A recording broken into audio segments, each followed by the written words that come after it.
They're here to open a new decade of racing at Indianapolis. This day is bright and blue. The temperature is 74 degrees. The forecast is for clear and sunny weather. Seconds ago, you joined race fans around the world. At this moment, the sounds of Indianapolis beam out from transmitters across the United States. Shortwave transmitters and satellites fling our words across the oceans and around the globe. You join us in a singular experience. The world's largest radio network combines you, the race fan from afar, with those gathered here at the Speedway. I'm Paul Page, and I'm proud to serve you once again as the voice of the 500. Less than half a lap ago. Brody Johncock by 5 car lengths over Rick Mears. They're in the north short chute. Here they come. This is the final quarter lap. Johncock maintains the lead. The voice of the 500, Paul Page. Who's going to win? Gordon Johncock off the fourth turn. Mears is right behind him. Johncock. From the Pocono Raceway in Long Pond, Pennsylvania, it's time for the Verizon IndyCar Series on the Advance Auto Parts IndyCar Radio Network. As they say, better late than never. From Pocono Raceway, Mark James, Anders Krohn, as we get set to go qualifying for this weekend's ABC Supply 500, tackling the tricky triangle. And a couple of weeks off, although most of us have plenty busy during that period of time with various other responsibilities. But Anders Krohn, the battle for the championship continues, and the question is 46 points separating Scott Dixon and Alexander Rossi. Are we still of the mindset that Rossi or maybe even Joseph Newgarden or Will Power can't win it? Scott Dixon has to lose it at this point? Yeah, they do, but someone can always get on a roll, and if that happens, then things can change quickly. We've seen how quickly the point swing can change, and so if Alexander Rossi continues on the roll that he's been of as of late, then things can change very, very quickly. So nothing is over at all, and obviously the tricky triangle always throws a curveball, and especially now with the new aero configurations, we really don't know exactly what impact this is going to have. Is it still going to be a Chevy-dominated race as we saw at the Indy 500, or is it going to be more even? So a lot of question marks, and we're going to find a lot more out over the course of the next hour as to exactly where we're at from a performance perspective. Plenty to talk about in terms of the Verizon IndyCar Series, who might be coming, who is coming, who's staying with their current teams. We'll cover all of that. We'll talk more about the aero configuration, which has been adjusted somewhat for this race weekend. But again, 30 minutes late in joining you because of Mother Nature. A lot of rain here in the Pocono area over the past couple of weeks, in fact. Torrential downpours yesterday afternoon, last night, and into the overnight hours. And Mother Nature a little stubborn to release that moisture from this racetrack. So, again, 30 minutes delayed getting started. But we're still going to run the full hour until noon Eastern. Let's get more on the current conditions. Rejoining us this weekend, we welcome Ryan Marine.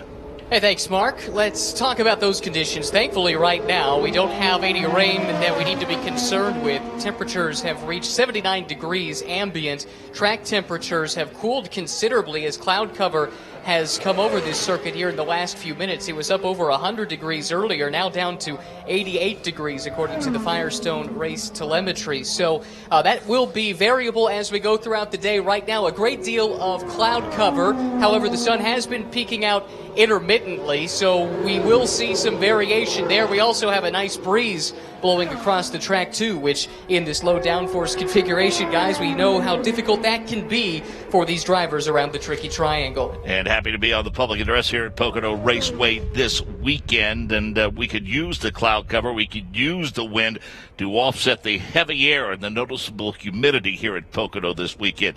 Let's welcome in. He'll be set up shop on race day down in Turn 1. He'll see him come 5 and 6 wide at him. But for this session, he's down on pit road following the stories. Nick Yeoman? Yeah, not nearly as busy. We don't want to see him going 5 or 6 wide down here on pit lane. It's, as you mentioned, been a bit of a delayed start to this practice session, and we are going the full hour. Most of the drivers just went out of the racetrack, did one installation isolation lap, including our championship leader, Scott Dixon, who brought that PNC Bank car back to pit lane. He's, of course, one of the newsmakers this weekend as well, as he recently re-signed with Ganassi Racing for 2019. So Dixon will be back with that organization once again and may be doing that with another championship under his belt, as that is certainly what we're all paying attention here, Mark. A lot of side news stories, but that championship battle tightened up a bit with Alexander Rossi winning at Mid-Ohio a couple weeks ago.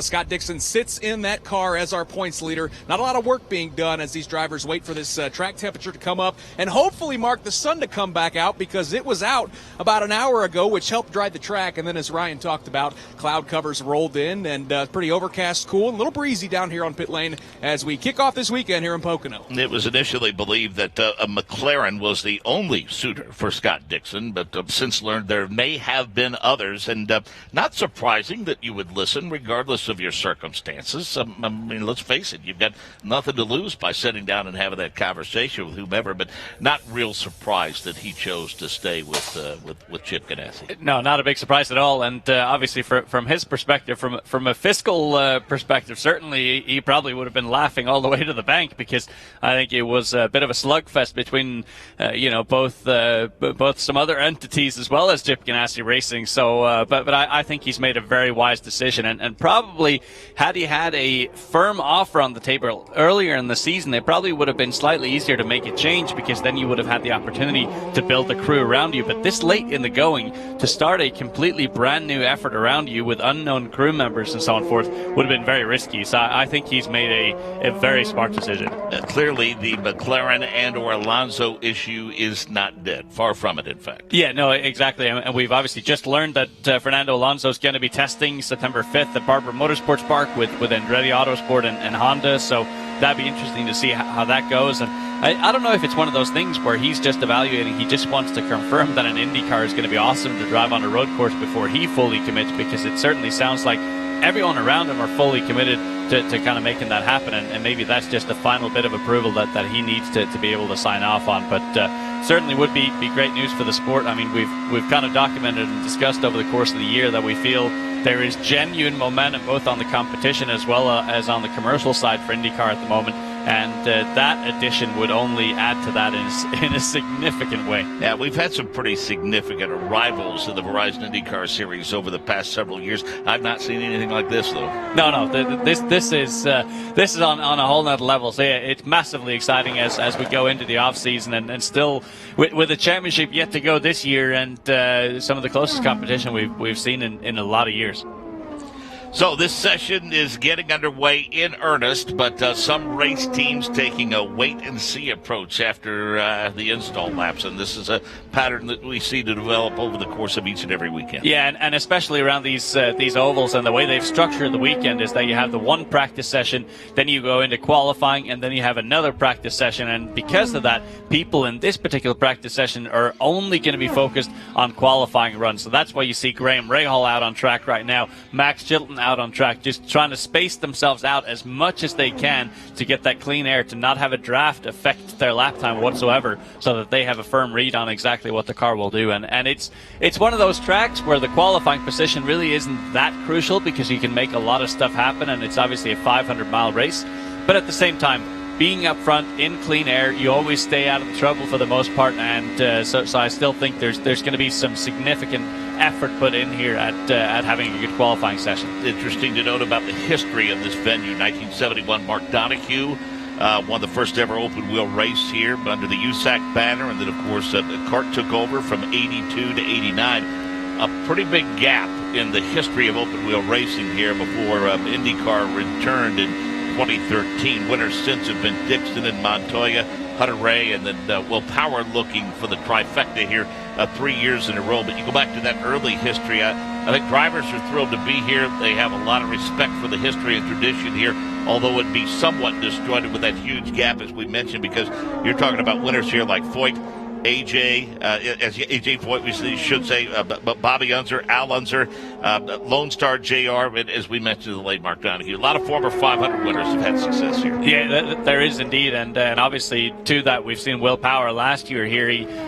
dominated that race and was able to kind of try and break the draft on the back part of the track, and it really is a difficult track. And I think in the current aero configuration, I can only imagine that the Indy 500 package would have been very, very difficult around here because of the longer radius corner, especially of that in turn one. It would have meant that you would have picked up so much more turbulent air compared to that of the Indianapolis 500 that without an aero configuration change, it would have probably been almost impossible to follow around here. So I'm really glad what IndyCar have done in adding those little aero bits to the front wing just to help the turbulent air attach a little bit more efficiently in turbulent air when you're behind someone. So I think that's a really, really positive thing, because otherwise I think we could have had a bit of a tricky race here on Sunday. Well, let's go ahead and expand a bit upon that. We've had the courtesy of our monitors here, an opportunity to take a look at a couple of different setups from a couple of different race cars. I mean, there were some parameters given with the general idea of giving the team some flexibility.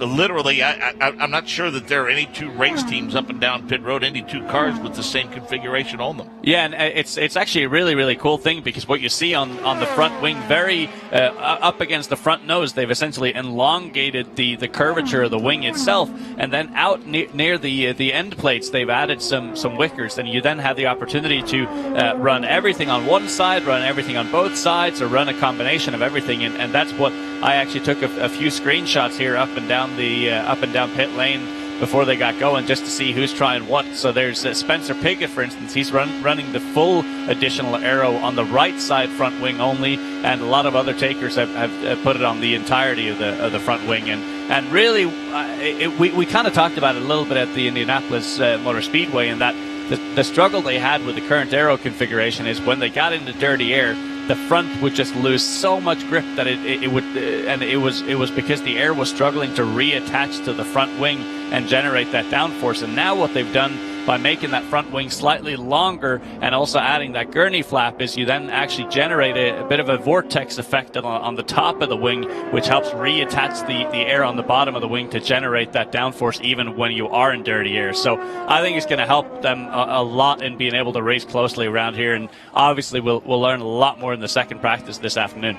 More on that from Nick Yeoman. Yeah, and there was some testing done with this new configuration 1 week ago. The Schmidt-Peterson Motorsports teams, the AJ Foyt organization, as well as Andretti Autosport, they were the ones that worked with IndyCar a week ago in a test here at Pocono to develop this wing. Ryan Hunter-Reay had some interesting comments. He thinks it's going to help, but it's obviously too early to tell. And Anders, you can touch on this, because in a test session, you're not going to get those massive 10, 11, 12 car groups that we're going to see. And then certainly the one other variable that we're going to be watching, not only with this new aero configuration, but the temperature change is certainly going to be a lot cooler than it was in May. And Anders, I certainly think that's going to help the racing as well as the aerodynamic tweaks that the sport has made. Yeah, it absolutely is. And every time the temperature cools down, the air is a bit more saturated, generates a bit more downforce, and makes it easier to follow. And it also punches a bigger hole in the air, so the draft is bigger. So yeah, fingers crossed for some seriously saturated air tomorrow, so we can have having a close race. But another thing I just paid attention to on board with Ryan Hunter-Reay is that bump in turn 2 has gotten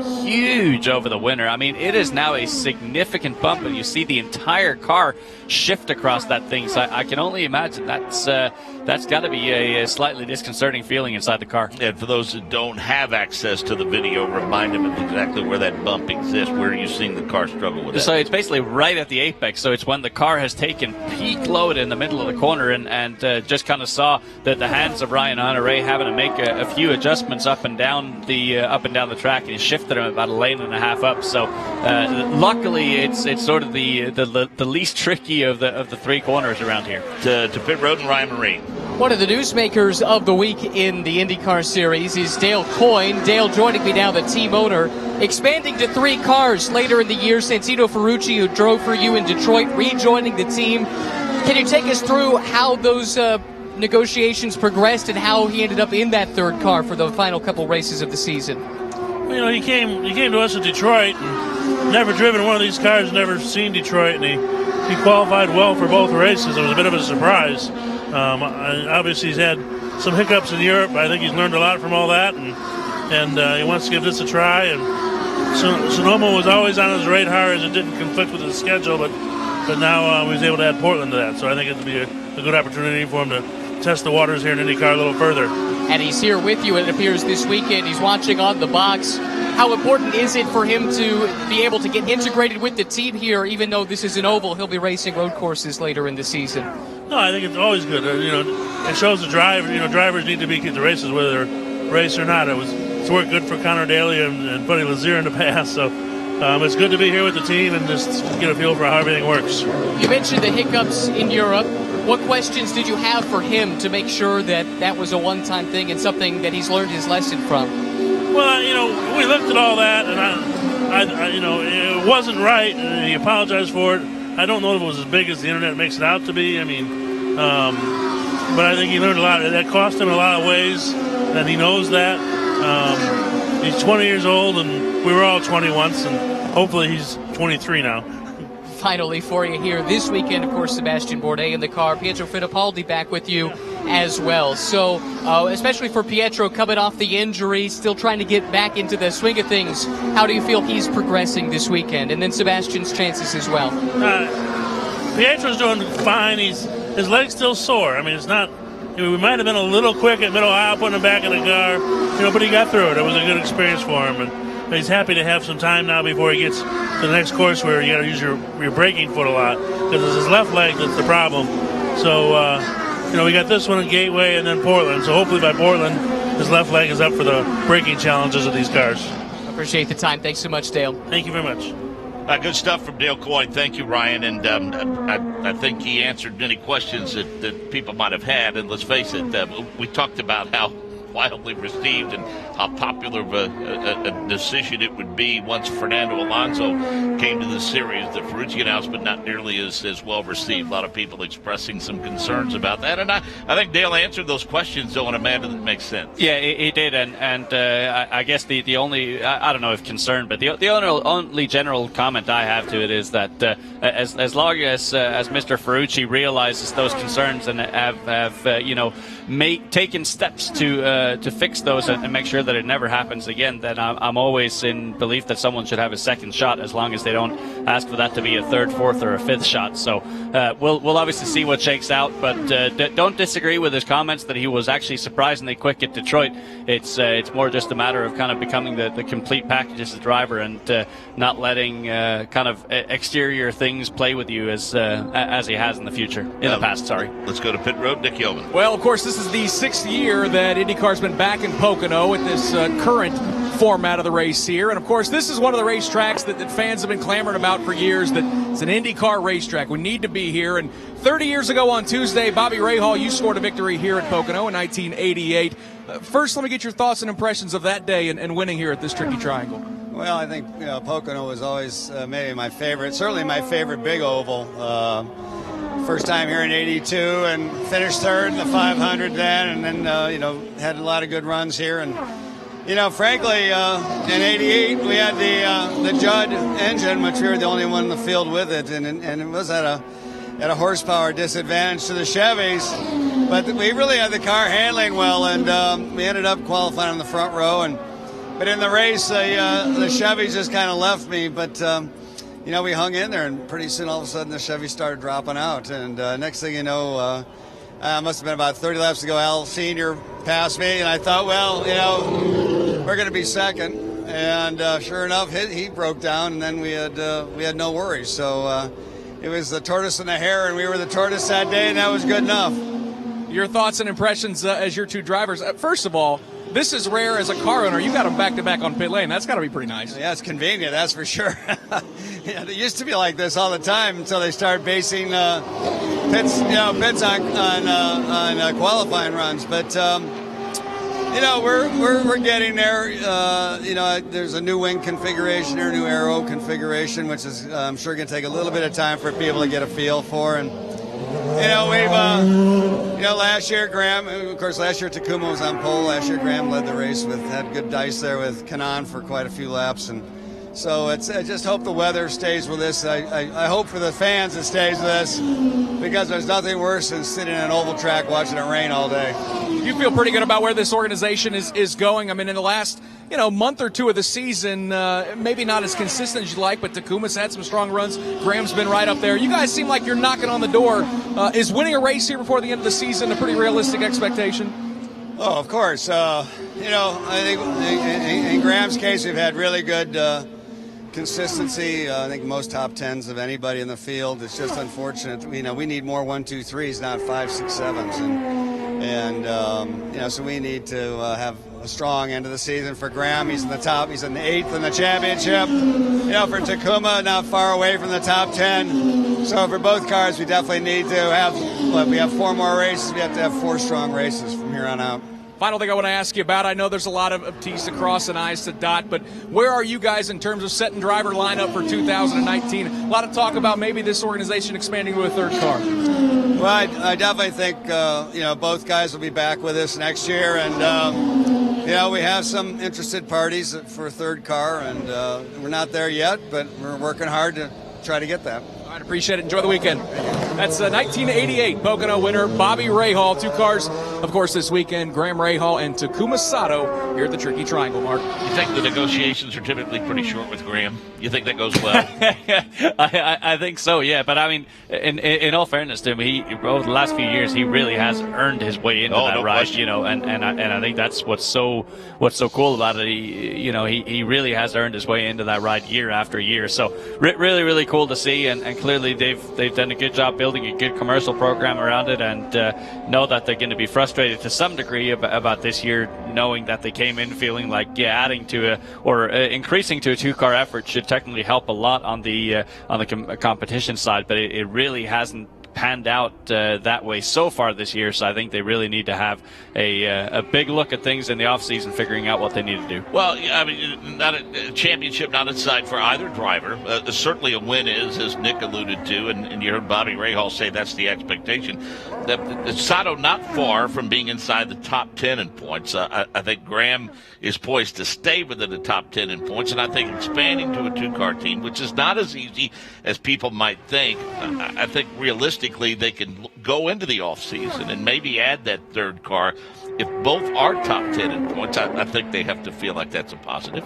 Yeah, you would think so. And I think the single biggest thing, well, especially with the introduction of this new Aero kit, is whenever you have 2 cars on track from the same team at the same time, you gather twice as much data. So it gives you a lot more information to help develop your car. And that was sort of the one crutch that they documented over the last few years, is that the struggle of Graham being a single car team. And then whenever you had Oriol Servia join that team, just how big a leap forward they would make on the technical side and on the competition side, because suddenly now they have 2 data sets. So I know that was the anticipation going into this year, and for whatever reason, everything hasn't quite aligned to be as competitive as I think they'd hoped. But yeah, there's a lot that can be done in an off season with shuffling some things around, maybe changing the engineering mentality slightly, and then they can be right back up there. Alexander Rossi, P1, 215.326, Veach, Power, Canan, Pagano, Andretti, Hunter Ray, Wiggins, Hinch, and Dixon, the top 10.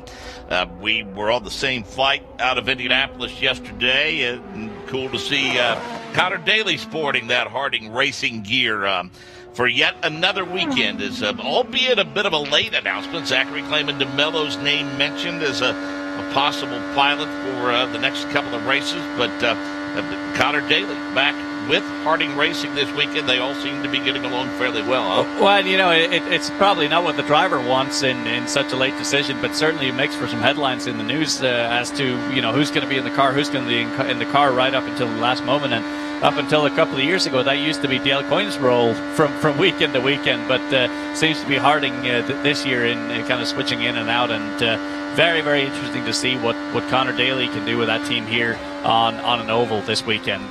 They've obviously put a lot of effort into their road course game, and question is, have they upheld sort of their oval racing focus as well? Still earlier than he got the call from Dale Point at Long Beach a couple of years ago. I think that came like the night before. Yeah, exactly. Yeah, I think he was always travel with a helmet. Yeah, he was heading over to the IndyCar 2-seater paddock, I think, to get a driver's suit and all that stuff to get ready to run that weekend. So yeah, Conor Daly is in the 88 this weekend, and cool to see Pietro Fittipaldi get an opportunity here. Yeah, it is, and he's shown a lot of promise. And again, I give him serious kudos for jumping back in the car after after the injury he sustained at Spa-Francorchamps earlier in the year, and for bouncing back just so quickly, and actually getting a pretty good view now of looking at these additional aero pieces on the front of the car, and that was Ed Jones that we had in our image, and he's running the full aero configuration on the front. So be interesting to see here if any teams select to maybe take those off for a qualifying run, but then put them back on for running in traffic. So we'll be paying close attention to that and seeing what's going to be the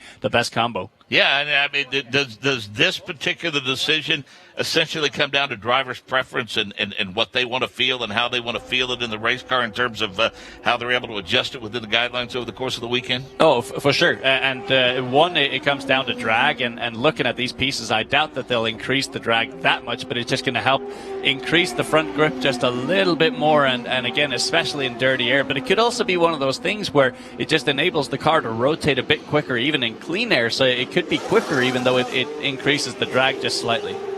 Yeah, we're getting a video shot right now at our booth of the car of Joseph Newgard on the left sides, but not on the right. And I must admit, when you first take a glance at that, something is indeed missing. I mean, it doesn't look right, which is very, very odd. But it's kind of cool because it's a bit similar to what we saw at the Indianapolis 500 the last couple of years when they would remove or add those rear wheel pod winglets. And so I think it's really, really cool that you're putting this back onto the teams and that they have a little bit more room to adjust on the aero side, because that was obviously one of the things at the Indy 500 where they were basically 100% locked with what they could do with the car aerodynamically. They couldn't adjust anything. The front wing essentially did nothing, and now I think they've given a little bit more effect back in the front wing, which is a good thing.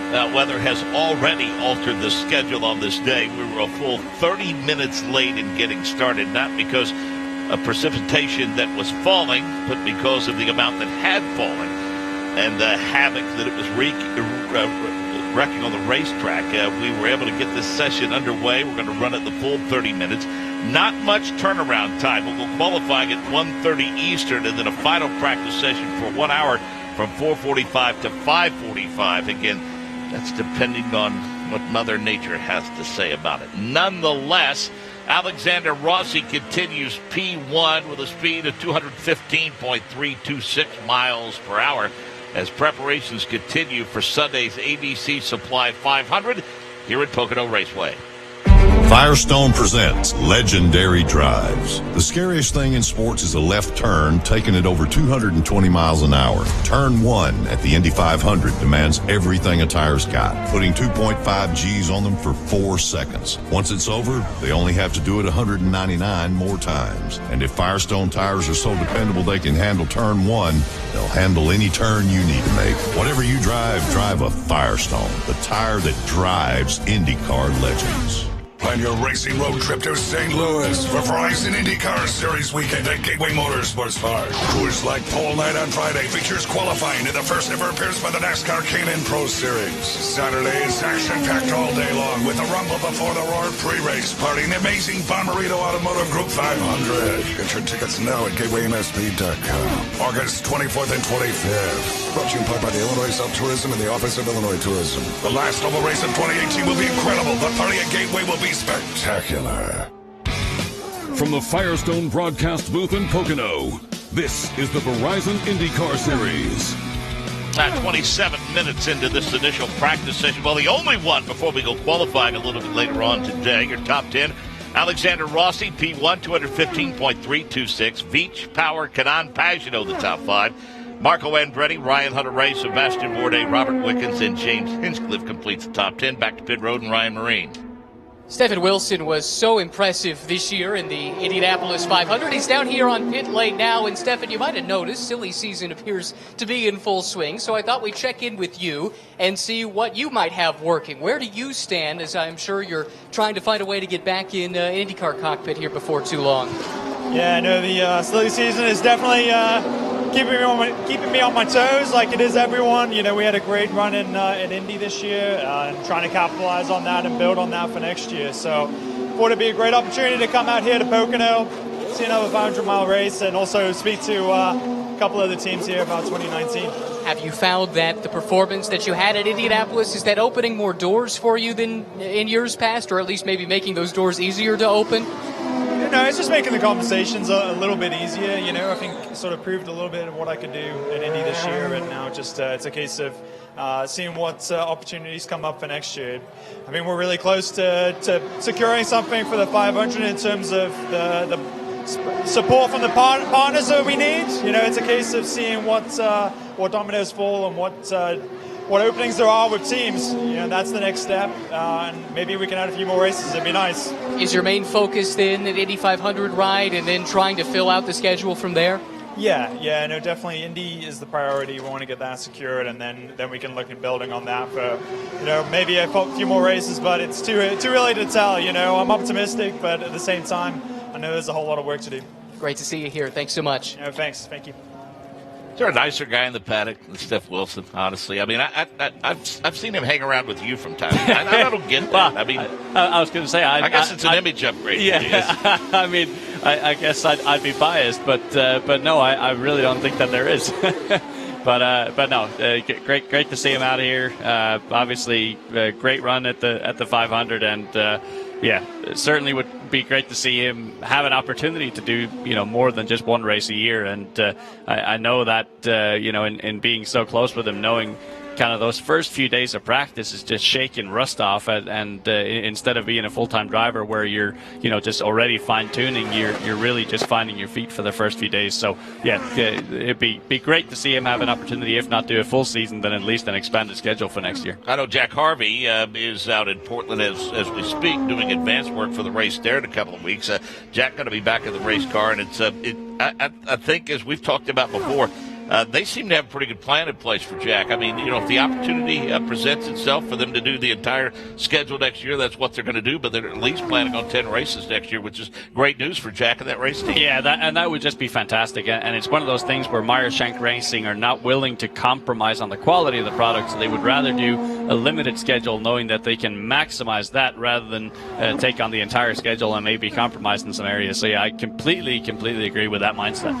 Alexander Rossi, you said that, but boy, if somebody gets hot, they might be able to chase down Scott Dixon, and it appears as though they have unloaded in pretty good shape here. He's hot, but if you look at the no-toe speed, the fastest driver in a no-toe is actually Zach Veach, right, with a 2:14.2. So then the next quickest is a 2:12.5, and that comes in the form of James Hinchcliffe. So obviously a big difference here between being in the toe, and the way that's calculated is IndyCar will take the timing loop, and if you're within 8 seconds of the car ahead, you will be classified as being in the draft. So aggressive is the draft around the super speedway that even if you are 8 seconds or a little bit closer to the car ahead of you, yeah, you're going to pick up a lot of or some pace at least when you're in the 8-second range. So that's why we have this no toe speed, and so that's the most important one at this point in time to look at. And Zach Veach, yeah, wow, 2:14.2. How about that? Speeds continue to climb for the rest of the field. We gave you the top 10. Let's give you the full field. It's Rossi, Veach, Power, Canan Pagino, the top 5. Joseph Newgarden is 6th. Marco Andretti is 7th. Ryan Hunter-Reay is 8th. Sebastien Bourdais is 9th. Robert Wickens is 10th. James Hinchcliffe is 11th. Scott Dixon is 12th. Pietro Fittipaldi is 13th. Charlie Kimball is 14th. Spencer Pigot is 15th. Matthias Leist is 16th. Ed Carpenter 17th. Takuma Sato 18th. Ed Jones 19th. 20th, Max Chilton. 21st, Graham Rahal. 22nd, Conor Daly. Daly's turned just 7 laps in that car. Rossi has turned 20 laps. Charlie Kimball has turned 22. Max Chilton has turned 25 laps. So this triangle, it's called the tricky triangle. Obviously tricky, if for no other reason than the fact that the three turns, they couldn't be any more unlike. Yeah, and that's exactly it, is the fact that there has to be compromise in the setup, because typically what you end up having is a car that is well balanced in turn 3, in turn 2, and turn 3 is going to be massively understeery in turn 1 because of how banked it is. And understeer obviously is when the front just doesn't do the trick. You cannot pinch the front and it won't rotate the car as much as you want. So typically what you end up having to do is having a car that turns better in turn 1, but maybe with a touch of understeer that enables the car to be a little bit on the free, a little bit on the oversteery side in turn 2 and turn 3. And of course that makes turn 2 and turn 3 pretty lively to drive, because it means the steering input you're putting in the middle of the corner is very, very limited, and it's a bit of an unsettled feeling in the car. So very, very difficult place to set up. And ironically enough, the only other track I've driven that I can oval that I can compare to this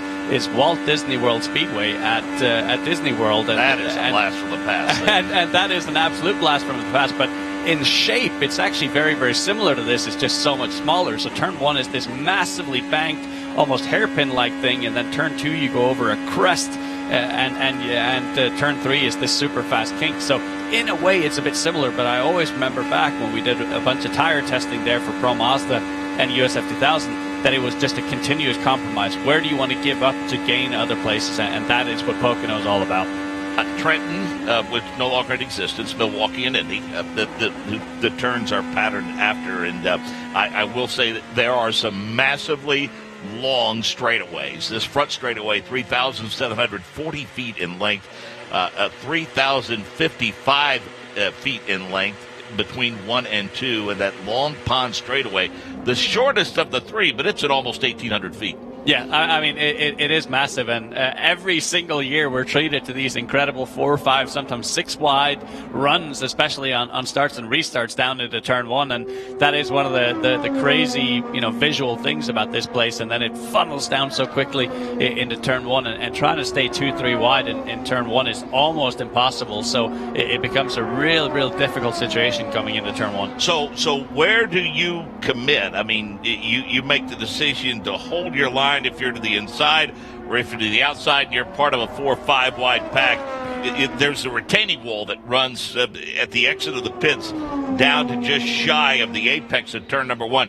You need to make up your mind just prior to that? You need to make up your mind very, very early, and probably the best case in point for that is when Tony Kanaan made that 3-wide move last year on the outside, and the reason why he was able to make the 3-wide move around the outside work is because he was the one that had the ultimate momentum. So when he started turning into the corner, he had more momentum than the other 2 cars. So the key really is for the spotters around this place to identify who around you has the most momentum, and usually the person with the most momentum coming into the corner is going to be the one that wins out on that particular battle. But yeah, it's a real fine thing, because you would think that being on the inside would be the preferential line, but in turn 1 here, visually and also in the shape of the corner, it just tightens up the radius so much so that you have to back off. So sometimes it makes that outside line the preferred line and gives you that open arc into the corner.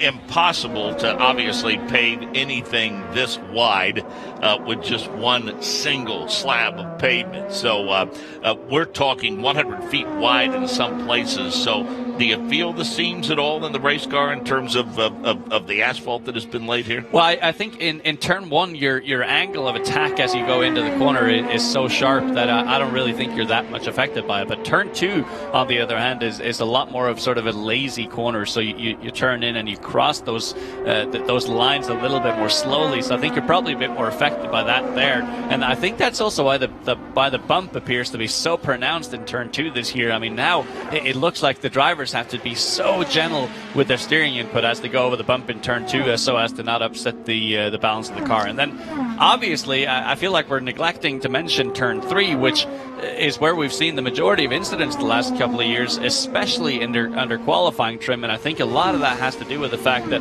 everyone are so focused on making sure that the car turns efficiently through turn 1 that then they sometimes forget that makes the car almost undrivable in turn 3. So it's a very, very difficult balance. It's interesting about turn 3. A couple of years ago, I was out calling qualifying in turn 3.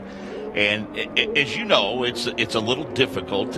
Sometimes you run out of creative ways to describe one car going around a racetrack. So occasionally, and Jake has done this, and I think even Nick does, we will, just as the car is on approach, we'll say, I'll tell you what, let's use radio as a theater of the mind, and we'll let the driver take you through the turn. And so on a billboard out there, and I hang a mic over the wall during the run of Charlie Kimball, and I said, let's let Charlie Kimball take you through turn number 3, and I hang the microphone over the wall, and he hits the wall. The tire squealed and the wall hit, the thud. Luckily, Charlie was okay, but that was a big hit as well. Yeah, that was huge. It was shocking for sure, and I think Charlie was at a loss for an explanation as to what happened. So we know when we're at the Indianapolis Motor Speedway on the oval, we talk about conditions and obviously how sensitive these cars are. Is this place perhaps more difficult when it comes to tackling the wind? Because chances are, if you have a tailwind at the Indianapolis Motor Speedway, it's going to be a headwind going down the back straightaway or vice versa. This is a triangle. Yeah. No, it definitely changes everything. And at the Indianapolis Motor Speedway, you typically always have that the wind blowing east. So typically it's always kind of the turn 2 that is the biggest area. But around here, it's not quite so predictable. And today we have just a slight tailwind coming into turn 1, which will actually enhance that understeer a little bit more in the middle of turn 1 as that wind pushes on the side of the car. But nothing too much at this point in time. But yeah, excellent point and something that can greatly upset the cars. Nick Yeoman, we mentioned earlier, Conor Daly has turned but 7 laps. You've, in fact, found out more about that, and you're doing it in the paddock.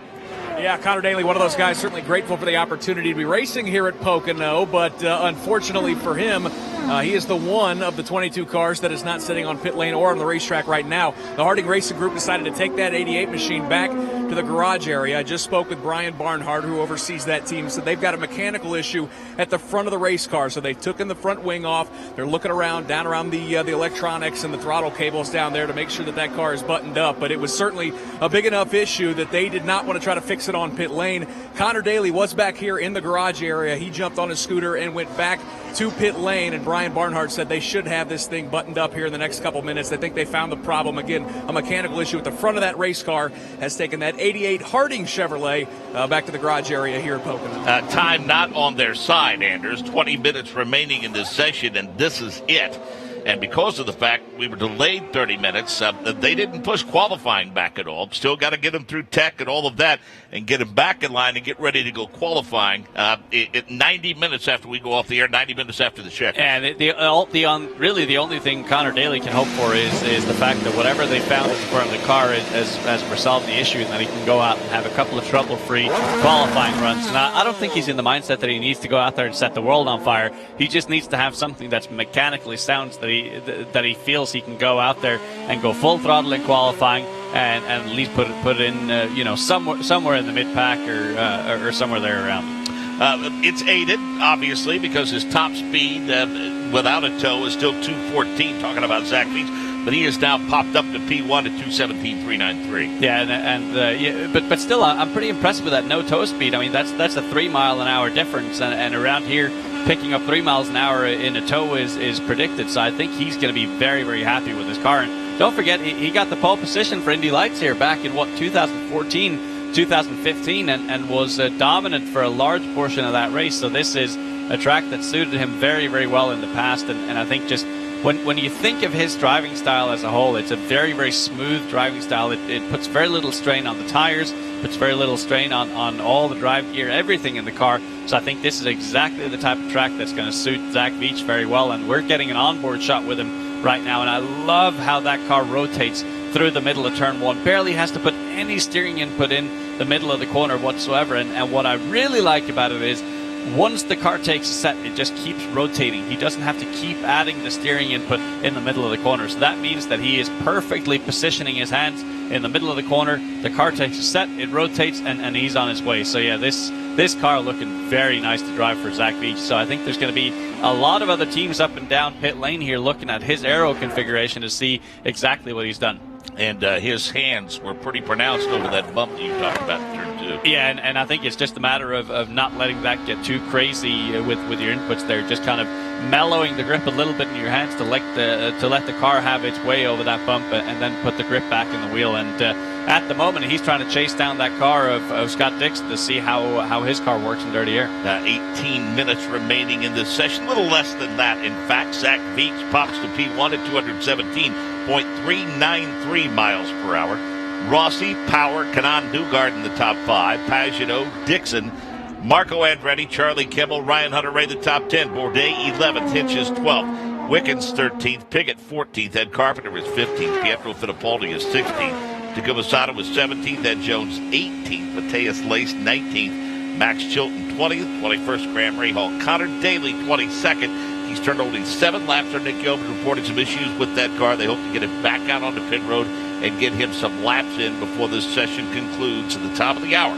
Preparations continue for Sunday's ABC Supply 500 here at Pocono Raceway.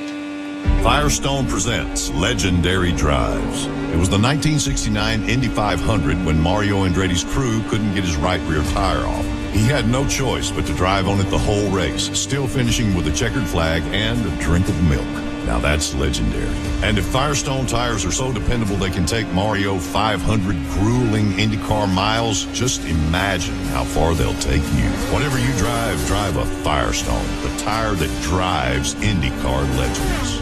Plan your racing road trip to St. Louis for Verizon IndyCar Series weekend at Gateway Motorsports Park. Coors Light Pole Night on Friday features qualifying in the first ever appearance by the NASCAR K&N Pro Series. Saturday is action-packed all day long with the Rumble Before the Roar pre-race party and the amazing Bommarito Automotive Group 500. Get your tickets now at GatewayMSP.com. August 24th and 25th. Brought to you in part by the Illinois South Tourism and the Office of Illinois Tourism. The last oval race of 2018 will be incredible. The party at Gateway will be spectacular. From the Firestone broadcast booth in Pocono, this is the Verizon IndyCar Series. About 15 minutes remaining in this session. We'll head back to pit road, check in with Nick Yeoman. Thank you so much, Mark James. Always good to catch up with our friend from the Indianapolis Star, Jim Aiello. And boy, Jim, 2 weeks ago since we raced in Mid-Ohio, it's not like there's been a whole lot going on off the racetrack, has there? No, it's like I felt like when we came to Pocono, I'm like, oh yeah, IndyCar racing. I forgot we actually do that instead of just talking about it and talking about what the future holds and what 2019 is going to hold. So yeah, actual IndyCar racing today. Before we talk about those storylines, let's focus on what's probably most important, which is, of course, this championship battle. Big win for Alexander Rossi at Mid-Ohio. Is he the one and only guy that you feel like at this point may be capable of running down Scott Dixon? I know that's not an easy thing to do. Yeah, Scott Dixon is the kind of guy who doesn't really make mistakes, so I feel like bad luck is going to have to strike if one of these guys is going to catch up. I would say Alexander Rossi has a 30-40% chance of catching him. And then I took a look back recently at kind of the history of the last 10 years of the championship fight. Joseph Newgarden is right on the edge at 60 points back of what a couple of guys have done in the past. Dario Franchitti and Scott Dixon have each come back from a little bit more than 50 points. So it's possible. We've seen him go on incredible runs before, so he can rattle off a bunch of wins and maybe a little bit of bad luck from Scott Dixon. He can find himself back in it. The guys on the fringe, Ryan Hunter-Reay and Will Power, it's going to be real tough for them to climb back in, but we've seen Dixon was down, 35, 36 points at Sonoma and caught Juan Pablo Montoya, so Rossi's right there, and if Newgarden can pick up a little bit of ground these next few races, he can be right there too. All right, now to those storylines. Speaking of our championship leader, Scott Dixon, he announced, and Chip Ganassi did in the last couple weeks, that he will be back for 2019 and possibly ahead. The obvious question is not certainly why they would bring Scott Dixon back. He's in the midst of maybe winning another championship, but the feeling you get from both parties of continuing that partnership once again. I think what you said is what happened. We've seen Scott Dixon has a 46-point lead in the championship right now. He's looking around him going, I probably only have 2, 3, 4 years left in my career, and I want to do that, spend those years winning championships, and he's got what better place to do it than the place he's won 4? And he's on his way to a 5th right now. So I think that was obviously his interest level. I think there was clearly, when a guy like Scott Dixon, his contract is up, there's going to be a lot of teams calling and finding out if he's interested in leaving. Obviously, we heard from Chip Ganassi, I should say, that he said he never was really all that worried. Scott would have let him know if there was something to be truly worried about. Scott never said anything in that regard, and they got a deal done. So obviously, it's a big hit, big home run for Chip Ganassi, because he continues with one of the greatest drivers of his generation, if not the greatest driver of his generation. And for Scott, he's back with a team that he knows he can win a championship with. So it's a win-win for both. I buried the elephant in the room, and it's a big elephant, and that, of course, is hashtag FredWatch, as everyone is calling it on Twitter, as I know IndyCar fans had a lot of fun this week as the Fernando Alonso saga continues to turn. I know nothing to report solidly as of right now, but where are you feeling like as of right now of where this may be headed? Because certainly seems like signs are positive towards we may see him in IndyCar. It definitely sounds like that. I think Fernando wants to do it. I think he's being patient, and he said, all the right things in that. I'm interested. We've heard he's confirmed the fact that he wants to test, and that might be an option available to him. So that's really interesting to see that he's going to do that. But he said he's going to wait a couple months to kind of really sort out, finish up that Formula One schedule, and then go, okay, what am I really going to do? Now that gives Zach Brown and McLaren some time to sort out what they need to sort out. We don't know if that, it's going to be interesting to see if they're going to be able to run a Honda program, or if they're going to have to go do something with Chevy, and if that's in tandem with Andretti Autosport and how that will all unfold. So it's such a fascinating. I feel like I've seen about 20 different iterations how this whole thing can work. But to answer your question, I think there's motivation on IndyCar's side. I think there's motivation on the teams in IndyCar to make it work. And I think Zach Brown definitely wants McLaren to be an IndyCar team next year, at least partner with another team. So I think it's going to happen. It's just going to be a long and kind of messy road to get there. Yeah, and certainly there's been some reports that he may be testing a car at Barber Motorsports Park for Andretti here coming up in the coming months. Certainly no rush to get something done as we've got a long off season. We got a yellow flag right now on the racetrack for debris. Final thing, let's kind of bring it full circle. Some aerodynamic changes to these race cars. The wings here coming to Pocono. Obviously a lot was made of the Indianapolis 500. Wasn't the race that maybe a lot of fans expected historically. I still think that if you match it up against some of the races we see, 70s, 80s, and 90s, it was still one heck of a race. Your thoughts on what IndyCar has done and what you anticipate in terms of us going racing on Sunday? I'm with you, by the way, on the Indy 500. I thought it was a quality race. We saw some very interesting things, and we did see what a driver like Alexander Rossi, who was willing to take some chances, make some bold moves, was able to do in this car. I also think that, and I've said this 100 times, the heat had a lot to do with what we saw in Indianapolis. If the weather's a little bit cooler, 10 degrees cooler in Indianapolis, it's an entirely different race than what we saw. So I like the fact, though, that IndyCar listened to what teams and engineers had to say. Said we need a little bit more front wing. We need to be able to play with it a little bit more. And they said, okay, let's do it. Let's give it a try at Pocono. We're seeing that now. We're going to see what kind of racing it is. I think it's really cool for Indy fans, though, to be going like, oh, hey, we got a little bit of sneak peek at Indy 500 next year. So it should be fascinating to watch. One more thing I want to ask you about, a lot of storylines that we're following in terms of the schedule for 2019. Of course, that is always a moving target, as there is a lot that goes into making sure that these events can go off in terms of the 2019 schedule. What are we hearing, and what are you at as far as right now? I think I was able to talk to Mark Miles recently. He's hopeful that Labor Day they'll have a close to, if not a full schedule announced. They have one more slot to fill, it seems like. That's the idea, is that because assuming Texas is coming back. That's the report I had yesterday. It seems like that's going to happen. Interesting part of that is that it doesn't seem to be that there's going to be a geographic I can't say the word. Exclusivity? That's the word. Thank you so much. I usually write and type. That's all good. More my strength. So there could be some openings, maybe not in 2019, but in the future for some other Texas races.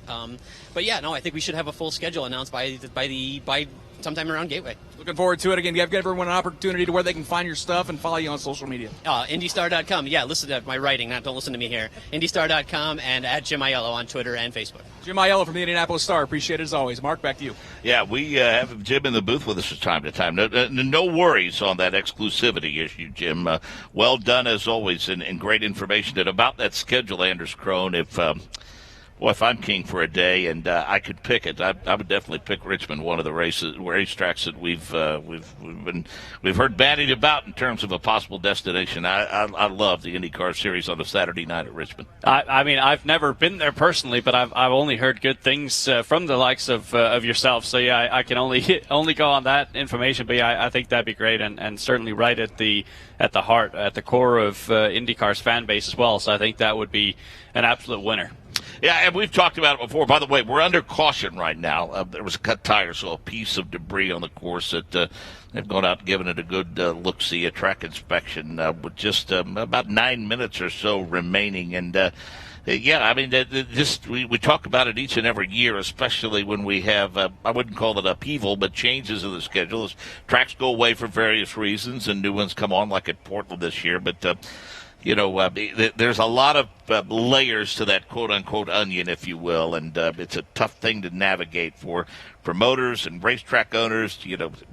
television considerations in terms of the timing of a race, and I know every effort is made to maintain. I think one of the most important aspects is certainly data equity. I think that's the way to build an event. Yeah, and they've done a tremendous job with that, and I think they're just fine-tuning it, and all the major events on the schedules, appear to be staying sort of in their normal slot, and that's a great big positive. So looking at the time charts, though, look at who is P1 in the no-toe speeds. Tony Kanaan, 2:15.468. So the question, of course, is, is that a Chevy thing? Is that a thing where they're just coming back? We know that they showed some serious speed at the Indy 500. Are they going to come back and surprise us this weekend? Well, let's take a look at the speed chart in terms of manufacturers. We see Honda, the top two, then Chevy, then Honda third, then Chevy, with Power, Newgarden, and Pagano, Marco and a Honda eighth, Kimball and Carpenter in Chevys in the top 10, so it's pretty evenly split. Yes, it is indeed. So whatever theme we saw at the Indy 500, at least at this point in time, looks to be evened out in a big way, and that's really, really cool to see, and that's got to be a refreshing thing for Tony Kanaan. I know the last few race weekends probably must have been massively frustrating for them in kind of feeling like all the pace they had at the start of the season, they were struggling to unlock that, and that's got to be a breath of fresh air for them. Your opinion, if you were a race strategist, a team manager, or even a driver, when you look at the schedule and say, okay, I've got 1 hour to maximize this race car. I'm assuming that most of them working on qualifying sims in this session before we go qualifying at 1:30, and then weather permitting, you get another hour, 4:45 to 5:45. That'll be primarily race trim. Yeah, and actually, it's funny you bring that up because I just got a shot of Will Power's car, and they were adding a significant amount of rear wings. So I wonder if they've already committed to aborting the qualifying trims at this point, and then going into a bit of a race simulation here at the end of the session, just to protect themselves in case it does rain later on today. And, of course, Nick Yeoman, when you have a multi-car team, maybe you have all three guys with different setups, seeing which one works the best. Oh, there's no doubt about that. The more cars you got, the more data you can bring in. Here's what I think why, Anders, we're probably seeing more teams maybe trimming for race runs here in the final 5.5 minutes. If everybody goes out on the racetrack, it's going to be virtually impossible to get some clean air for a last-second dive bomb qualifying run. So I think as the clock ticks under 5.5 minutes mark in this final practice session, I would guess anyone that goes out is probably just going to make sure that those cars are buttoned up and ready to go in terms of a race setup. Yeah, because it's interesting to note. I mean, we have safety vehicles still out on the racetrack, and they're looking very, very slowly in the middle of the banking at the exit of turn number 1. And so it might be the proverbial needle in the haystack in terms of trying to search for something that could have cut one of those Firestone Firehawks. And what they're doing is that they are looking for that, and at the meantime, they have the jet dryer out there trying to blow anything off the track that could potentially be something sharp that could cut into a tire. And obviously that's what's so cool about what Firestone do here is they have one technician in every single pit stall, and every time a car comes in, they inspect that tire, they rotate the tire, figure out exactly what's going on, and as soon as they see a single cut in any tire, they'll go yellow flag track inspection just to ensure that there's no that there's no debris out on the track. And we're hearing from race control that it wasn't a single item apparently that could have caused the issue. They found several things, in fact, that they were a little concerned about. They've retrieved all of them, and we see those safety vehicles picking up the pace now, and they'll head back to their respective stations, and we're less than a minute away from green flag conditions, and it'd be interesting to see, Anders, how, I guess, vehemently people push the button here with just 4 minutes remaining in this session and no indication from race control to extend this session. In fact, just the opposite is true. I believe they said they will indeed wrap up at noon. Because, again, that's only going to give these teams 90 minutes to button up these race cars before we go qualify. You took the words out of my mouth. I mean, this is a high-risk proposition here to go back out at this point in time and potentially run in traffic, because if you have any type of moment here, put it into the wall even slightly, then you've already compromised your qualifying in a big way here. So I think everyone's going to be tiptoeing around, not really exposing themselves too much here, or at least they shouldn't, because that could be big trouble for qualifying. Boy, guys like Veach, Dixon, Kanaan, Rossi, we've touched upon it before, but especially a place as challenging as this. what's it do for a driver's mindset when you know that you're already have a fast race car? It changes. I mean, it makes the conversation for qualifying so much easier, right? Because then you're only discussing, hey, do we take a half a degree of rear wing out? Do we add a half a degree of camber? You're not talking about we need to do a wholesale change to the car and change the entire platform. So it completely changes the mentality. And even small thing like I'm seeing right now, Tony Kanaan being the last car to leave pit lane or one of the last cars to leave pit lane, just that confidence that, okay, we're willing to sacrifice a little bit of track time just to get that track position. So it does change things tremendously.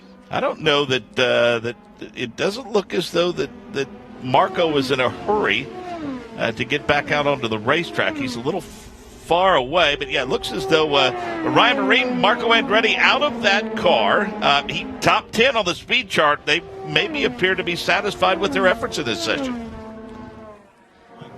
All right, well, yep, he is out of the car. He's currently in the debrief at the moment, so didn't have a moment to chat, evidently. But nonetheless, pretty good start for the guy who calls the Pennsylvania area home, at least hails from this area. This track certainly very important to the Andretti family and trying to show well here, not just for Marco, but the Andretti team as a whole, very important. Yeah, since the Nazareth racetrack closed several years ago, this is indeed the home race for Marco and the rest of the Andretti family. Yeah, and so many people. I actually spent a bit of time with them this morning, just catching up, and yeah, they have a lot of family coming out to this race.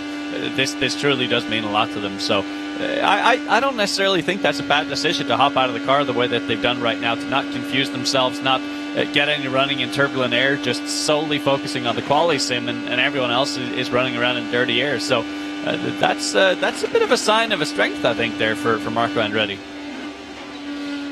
Well, time winding down on this session here at Pocono, and we're looking at about a minute 20 left, and I guess to save the mechanical problems for Harding Racing, knock wood, it's been a fairly uneventful session for most of these teams and drivers. Yes, it has indeed, and fingers crossed it stays that way to the end here. It is heating up a little bit here as we're getting an onboard shot with Ryan Hunter-Reay and a couple of cars. Oh, and yeah, that's a big understeer there.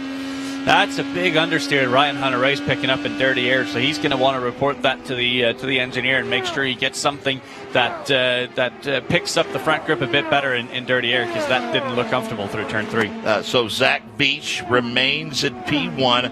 A couple of drivers in the 217-mile-an-hour range now. It's Zach Beach and Joseph Newgarden.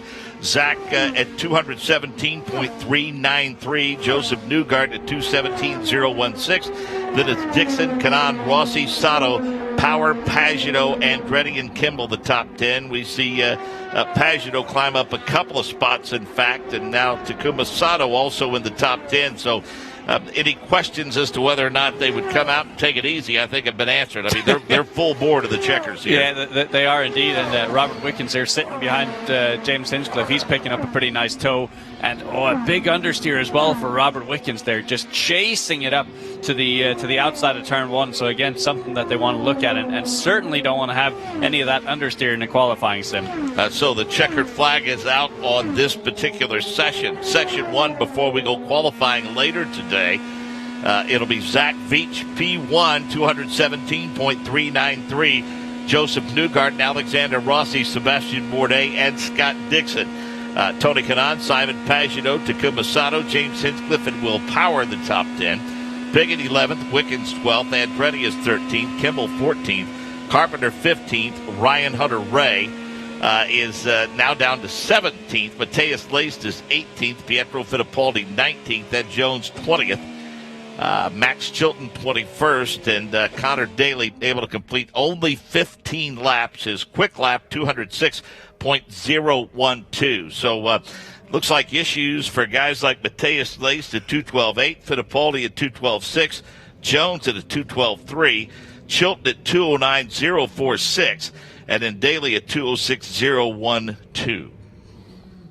And it'd be interesting to see how much of this translates directly to qualifying, or if it'll be a completely clean slate. But I think we have more or less at the call it the top 10, the usual suspects up there. Probably would have liked to seen a bit more from Ed Carpenter racing with Spencer Pigot and Ed Carpenter, because they're usually always very, very strong on these super speedways and not really showing much in this particular session. So they'll have a long debrief and do what they can here in the 90-minute gap to find as much speed as possible.